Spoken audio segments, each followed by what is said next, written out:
시편 32편 1절부터 11절까지 보겠습니다.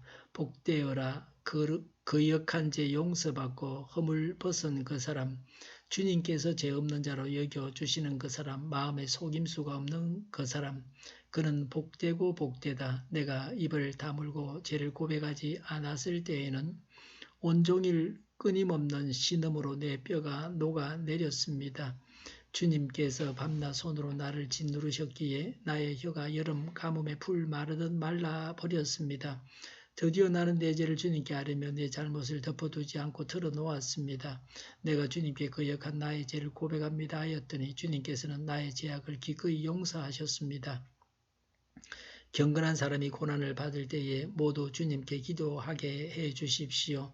고난이 홍수처럼 밀어 닥쳐도 그에게는 미치지 못할 것입니다. 주님은 나의 피난처, 나를 재난에서 지켜주실 분, 주님께서 나를 보호하시니 나는 소리 높여 주님의 구원을 노래하렵니다. 주님께서 말씀하신다. 내가 가야 할 길을 내가 너에게 지시하고 가르쳐주마. 너를 눈여겨보며 너의 좋은 자가 되어주겠다. 너희는 제갈과 굴리를 씌워야만 잡아둘 수 있는 분별 없는 노새나 말처럼 되지 말아라. 악한 자에게는 고통이 많으나 주님을 의지하는 사람에게는 한결같은 사랑이 넘친다. 의인들아, 너희는 주님을 생각하며 즐거워하고 기뻐하여라. 정직한 사람들아, 너희는 다 함께 기뻐 환호하여라. 아멘. 11절에 기뻐하고 즐거워하라고 했습니다. 왜 기뻐하고 즐거워합니까? 즐거워해야 될 첫 번째 이유는 죄를 고백하지 않았을 때에는 어떻게 되었습니까? 3절에 온종일 끊임없는 신음으로 뼈가 녹아내렸습니다. 왜 신음하고 달진했습니까? 4절에 주님께서 밤낮으로 누르셨습니다. 그래서 여름 가뭄에 풀이 마르듯이 말라버렸기 때문입니다. 죄악을 품고 있으면 주님께서 누르시기 때문에 고통당하고 신음하게 됩니다. 1절부터 5절에 죄를 고백하고 용서받았으니 즐거워합니다. 1절과 2절에 온전히 용서받은 자는 복됩니다. 용서받은 감격이 있습니까?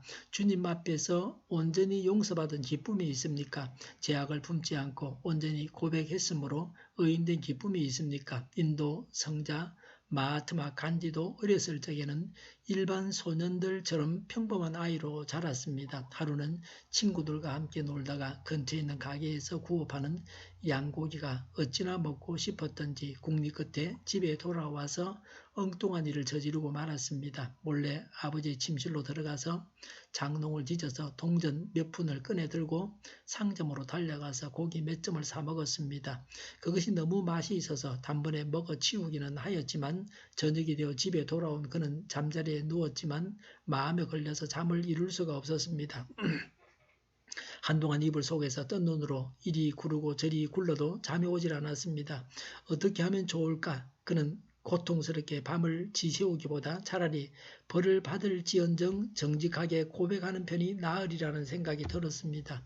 그러나 늦은 밤에 아버지께 찾아가 직접 말씀드리기가 어려워서 작은 종이 조각에 몇 줄을 적어서 그것을 돌돌 말아 가지고 아버지 침실 문 열쇠 구멍에 끼워 넣고 돌아왔습니다.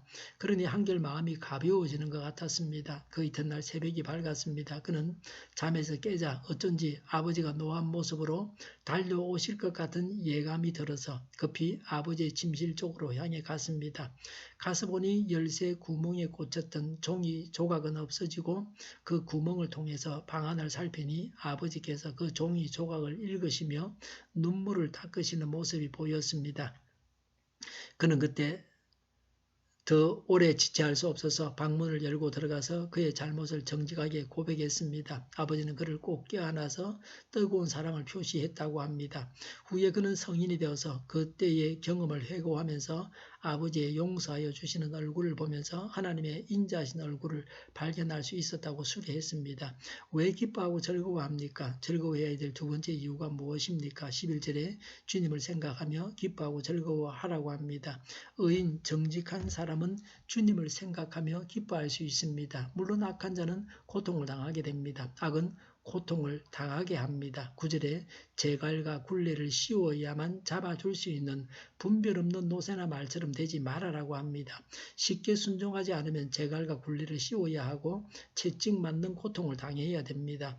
6절과 7절에 고난당할 때 하나님은 피난처가 되시고 지키시고 보호하시고 구원하시니 기뻐해야 합니다. 7절에 소리 높여 하나님의 구원을 노래하겠다고 합니다.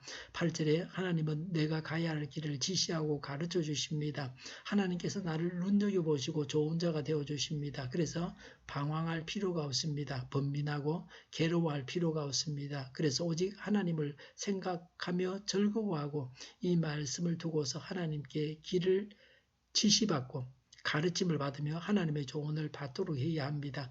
하나님의 사랑은 하나님을 의지하는 자에게 한결같으니 하나님을 생각하며 기뻐해야 합니다. 어느 날 웨슬레는 허름한 옷을 입고 있는 학교 수의와 우연한 기회에 이야기를 나누게 되었습니다. 아저씨 집에 가서 옷 좀 갈아입고 오시지 그래요. 나는 옷이라고는 이것 한 벌밖에 없는 걸. 그래요. 그거 참 안 됐군요. 안 되다니 나는 하나님 앞에 감사할 뿐이야. 어서 가서 저녁을 먹어야 하지 않아요? 그러고 보니 나는 오늘 점심은 물로 때우고 여태 저녁을 먹지 않았군. 저런 아저씨 딱하기도 하네요. 딱하기는 그래도 나는 하나님께 감사하네.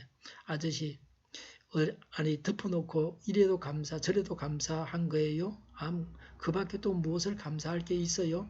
하나님께서 내게 목숨을 허락해 주시고 또 그를 사랑할 수 있는 마음과 섬길 수 있는 믿음을 주셨으니 감사하지. 웨슬레는 수위의 말에 깊은 감동을 받고 신앙에는 아직 자기가 미처 발을 들여놓지 못한 경지가 있다는 것을 깨달았습니다. 죄를 용서받고 하나님으로 인해서 기뻐하시기 바랍니다. 기도하겠습니다. 죄를 용서받고 하나님으로 인해서 기뻐하게 하여 주시옵소서. 우리 동일교회가 만군은집하게 하여 주시옵소서. 예수 이름을 명하노니 모든 병만은 물러가고 몸의 모든 부분들을 온전하게 될지어다. 신주의 기적을 베푸셔서 지금도 저희의 질병을 고쳐주시옵소서. 저희와 교회와 나라의 민족을 불쌍히 여겨주시옵소서. 독재 정권이 무너지고 적과 통일이 되지 않고 평화 통일을 이루게 하여 주시옵소서. 전쟁 위험이 사라지게 하시고 해구를 무장해서 균형을 유지하게 하여 주시옵소서. 신앙의 자유를 늘 누리며 살게 하여 주시옵소서. 하나님을 대적하는 세력들이 바로 망하게 하여 주시옵소서. 국회와 정부가 하나님이 기뻐하시는 법만을 만들게 하시며 반성경적인 모든 법과 영과 내규가 지구상에서 즉시 철폐되게 하여 주시옵소서. 나쁜 인권법이 폐기되게 하여 주시옵소서. 대통령이 통치를 잘하게 하시며 지진이 일어나지 않게 하시며 출산율이 올라가게 하여 주시옵소서. 자녀를 낳고 살만한 성적으로 건전한 나라가 되게 하여 주시옵소서. 에너지 정책, 재활용법 정책을 제대로 세워서 집행하게 하여 주시옵소서. 늘 맑은 공기를 마실 수 있게 하여 주시옵소서. 오늘도 성령님을 따라서 차고 넘치는 삶, 복된 삶을 살게 하여 주시옵소서. 감사와 찬양을 주님께 돌려드리며 예수님의 이름으로 기도하옵나이다. 아멘.